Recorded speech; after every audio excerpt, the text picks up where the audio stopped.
Olá, bem-vindos a mais um vídeo no Road to Agility, onde eu apresento padrões e técnicas simples que vão aumentar a sua velocidade no desenvolvimento de software em 50%.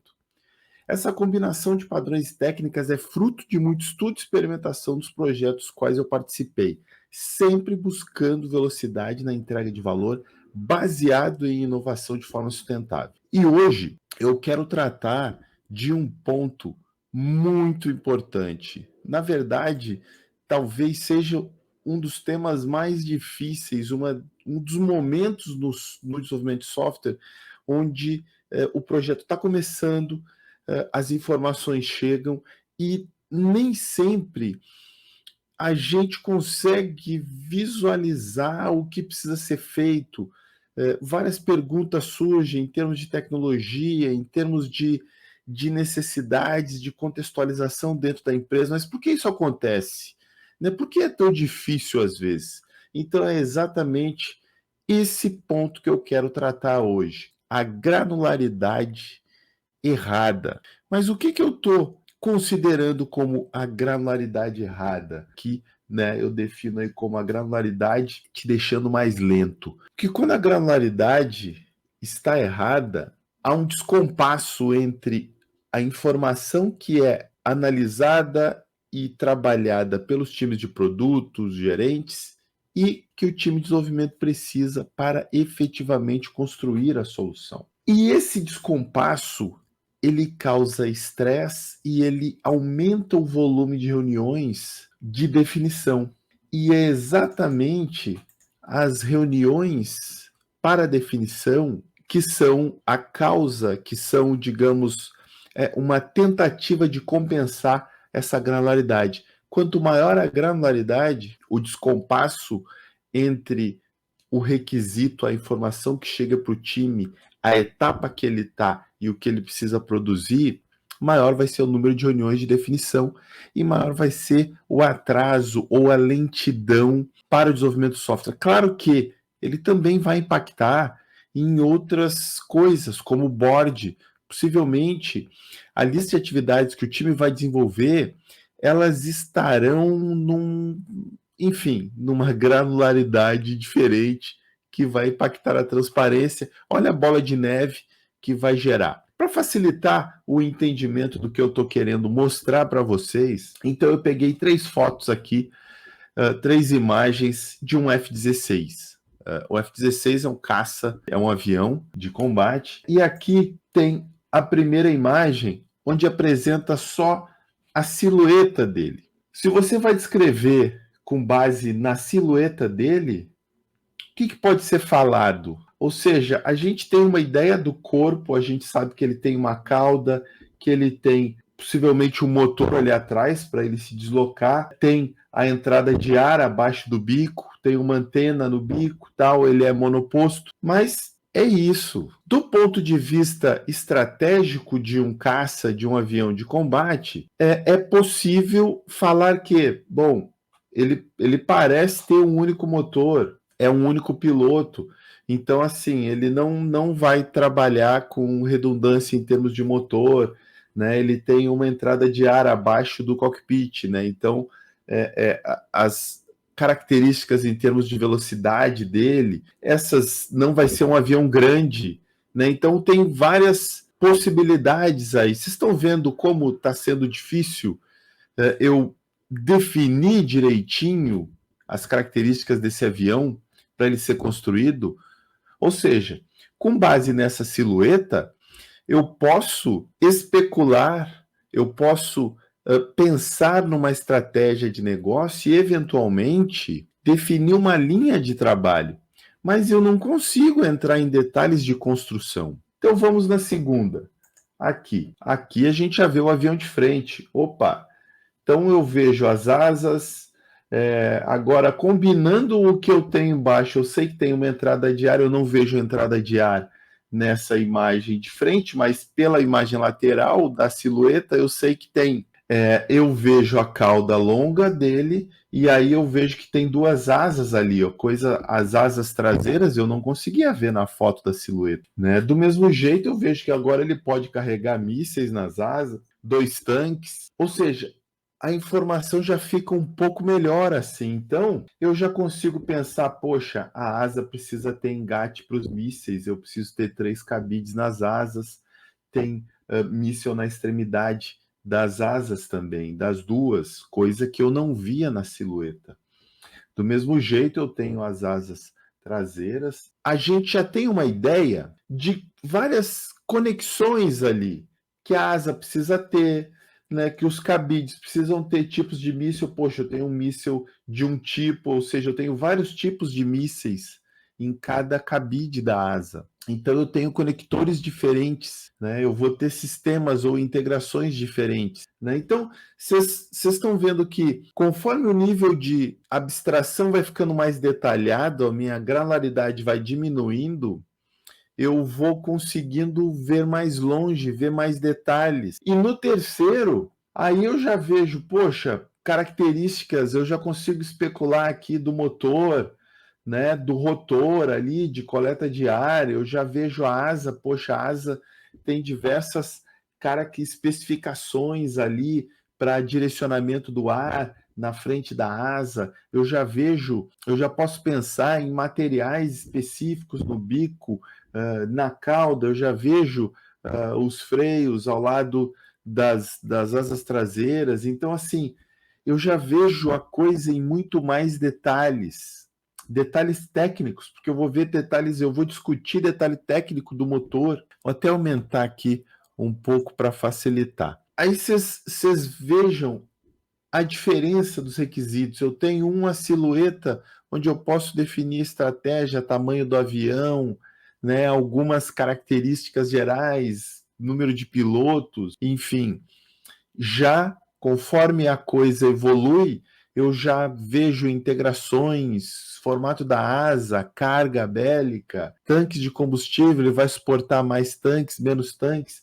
Então, assim, eu consigo visualizar melhor. E quando eu entro na parte técnica, eu já vou explorar cada parte, como vai ser integrado, o motor vai ser integrado, como o avião vai frear, como a asa vai ser construída, a estrutura da asa, o detalhe, como as coisas vão ser encaixadas, ou seja, a granularidade mínima. Mas o que significam essas 3 imagens? Como é que eu trago isso para o desenvolvimento de software? Então, bora lá. No desenvolvimento de software, em linhas gerais, o seu processo pode ser diferente, pode ter mais etapas ou menos etapas, mas em linhas gerais, a gente vai ter 3 marcos, 3 momentos, principalmente se você utiliza um método ágil, onde os requisitos serão diferentes e se você não estiver produzindo esses elementos que eu vou elencar aqui, fatalmente você vai continuar desenvolvendo o início do projeto mais lentamente, né? E isso vai ser desgastante por diversos fatores, né? E o meu objetivo aqui é te mostrar os elementos dessa técnica de modelagem que vão te ajudar a acelerar exatamente essa fase, beleza? E com isso ganha tempo para outras coisas que podem ser feitas durante o desenvolvimento. Então tá, primeira fase é uma etapa mais de visão de processo de negócio. Vocês já viram em outros vídeos que eu falei sobre a visualização da solução. Então é exatamente isso. Quem é que se envolve mais nessa fase? Gestores, o time de produto, os responsáveis pelo produto, time de negócio que vai operar, quem vai mexer, quem vai, enfim, quem vai usar o que você vai produzir. E aí, se vocês observarem, eu já incluo o time técnico. Isso é uma coisa, aí deixe-me ficar full time aqui, ou seja, full screen aqui na tela. Em todos os projetos que eu entro, eu tento me envolver em todas as etapas, mas não quer dizer que eu terei atividade em todas as etapas. Mas eu gosto de captar as conversas e entender a real necessidade, entender o que está sendo discutido, qual é a necessidade na origem. Porque quando a gente deixa se desenvolver muito, às vezes o negócio vai mudando, às vezes a necessidade vai mudando com o desenvolvimento. É muito comum um projeto nascer com determinadas necessidades no início, aí o orçamento muda, o time de negócio muda, e a estratégia da empresa muda, e o projeto ele vira outro. E quando chega para o time de desenvolvimento e você olha as primeiras documentações estão diferentes, e aí a coisa fica um pouco desconexa.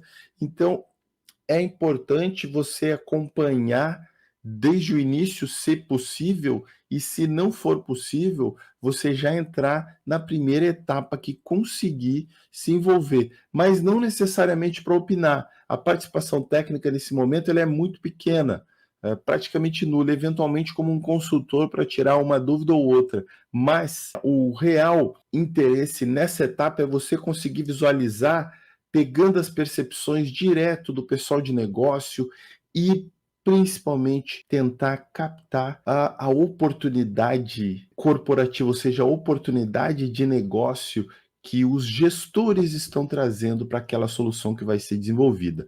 Beleza? Ficou claro essa etapa? Entender do ponto de vista estratégico o posicionamento da solução que vai ser desenvolvida. Vamos seguir para o segundo ponto. Voltando aqui, deixa eu maximizar. Contexto de domínio. Quem é que vai estar envolvido? Técnico, negócio e produto. Aqui, os gestores já não são mais tão relevantes, tão importantes. Podem ser acionados? Podem. Por quê? Nesse momento, o processo vai ser delineado em mais detalhes, ou seja, você vai começar a posicionar essa solução dentro da empresa.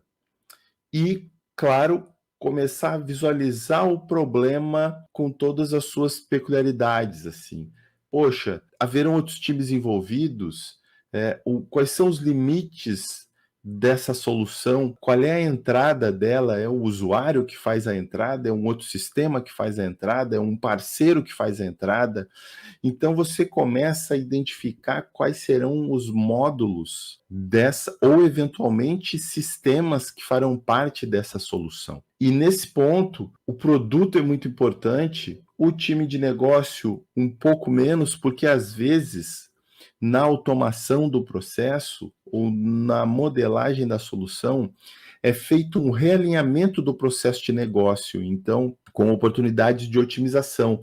Então é muito comum o processo mudar um pouco e o usuário sentir essa mudança ou até mesmo ele sugerir mudanças. Então, a realidade nesse momento não é tão importante, mas sim a identificação das fronteiras do que vai ser feito e principalmente de onde vem o dado que ela precisa para funcionar, né? Ou seja, se os acordos de negócio que precisam ser negociados, eles precisam surgir aqui para já serem negociados, sob pena de, se isso não for feito nessa etapa, na próxima o time fica travado por depender de alguma informação, de alguma API, de algum dado que não exista ou que está sendo desenvolvido. E, poxa, você já se comprometeu com prazo. E aí, como vai ficar? Então, é muito importante que essa etapa ela mostre isso, né? Que ela exponha todos os macro componentes aí da solução e as fronteiras principalmente. E o terceiro ponto, que são as etapas de execução. Quem é que se envolve aqui? Coloquei produto, técnico e negócio, mas o negócio entra como um consultor. Ele vai tirar dúvidas de regras específicas dentro dos fluxos mapeados. E o produto é que vai definir a priorização, a oportunidade de uso daquilo que está sendo feito, né? Então ele, poxa, essa funcionalidade, ou seja, ele vai priorizar o que precisa ser feito. E os técnicos vão efetivamente definir as soluções técnicas para aquele processo que foi visualizado ali na etapa de contexto de domínio, ok? Então tá. Visualização estratégica ali no processo de negócio, com os gestores de produtos sendo as pessoas-chave, contexto de domínio com o produto, eventualmente o negócio sendo as pessoas-chave e os técnicos entrando já com uma participação maior, tentando visualizar melhor o processo, como ele se posiciona, do que ele depende, né? E a terceira etapa já é aquela que vai realmente definir os passos e as atividades que vão para o board. Ou seja, se o segundo te define como as histórias ou os requisitos que você efetivamente vai trabalhar serão priorizados e organizados, né, seja lá com a estratégia que o negócio entender que é importante, seja por disponibilidade da informação, seja por valor que aquela determinada história vai entregar para a solução, né? Ou qualquer outro método de priorização que for utilizado. E o terceiro, você vai olhar para os fluxos dentro das etapas dos processos. É no momento que você consegue ver os fluxos que é possível ganhar velocidade. Só que olhar para os fluxos diretamente é mais difícil quando, né, conforme eu falei, você tem um desenho muito abstrato da solução. Né? Se você não tiver o mínimo de interfaces, o mínimo de definição de contexto e de definição de fronteiras, fica muito difícil de você extrair um fluxo. Aí o pensamento acaba virando crudes, são telas isoladas e você olha muito para os dados diretamente e não para o negócio que precisa ser entregue especificamente. Beleza?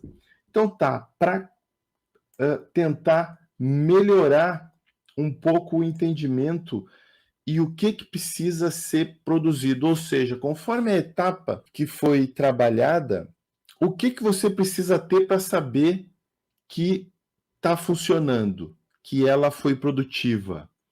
Na etapa de processo de negócio, você precisa ter o processo como jornada. Pá, mas o que é processo como jornada, Adriano? Então, você vai ver todos os participantes da cadeia do processo que vai ser implementado.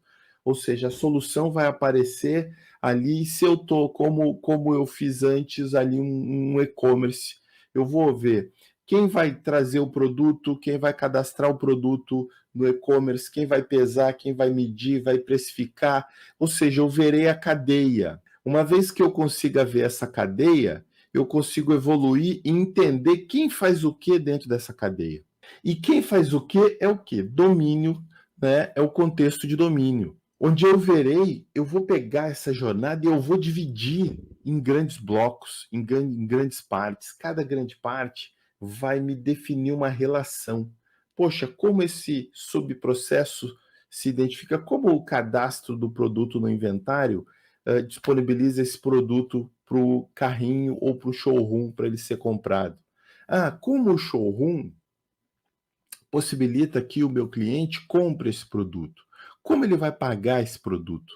Como ele vai se cadastrar? Como ele vai se identificar no sistema? Ou seja, esses vários subprocessos se interconectam.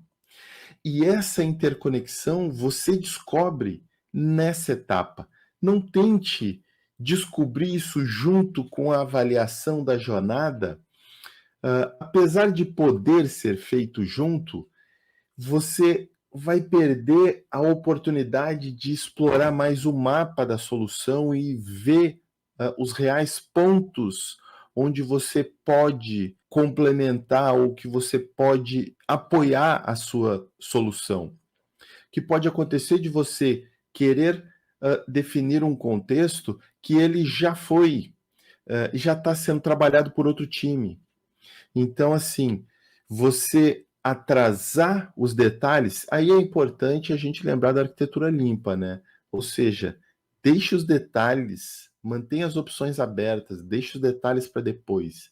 E isso é um detalhe, no momento que eu estou visualizando, não me importa muito se é o meu time, se é o time do meu colega, se é outra empresa, no momento eu só preciso mapear.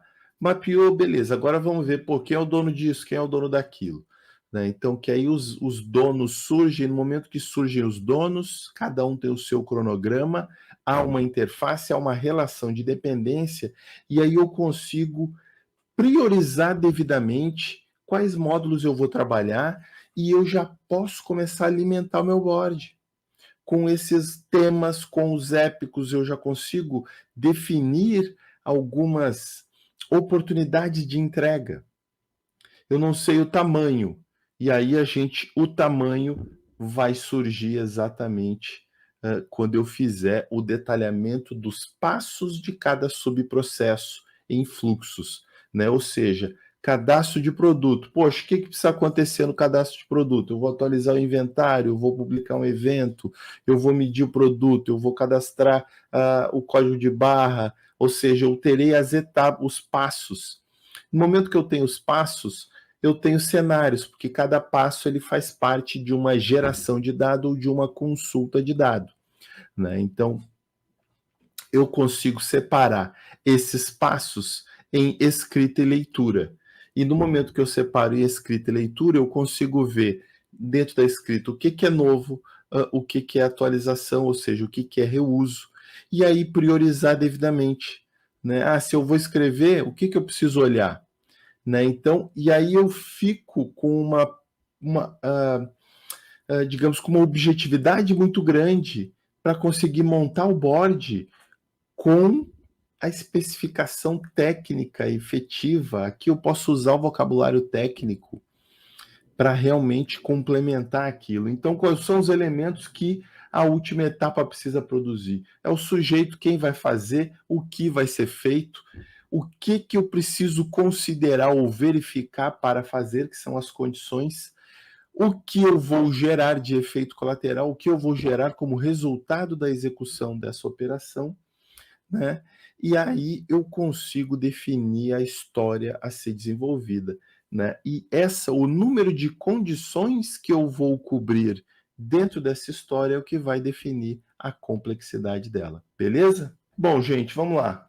Só uma pequena revisão aqui, então. Começando da visão mais ampla, menos precisa, com foco em estratégia e direcionamento para o desenvolvimento da solução, entendimento do problema.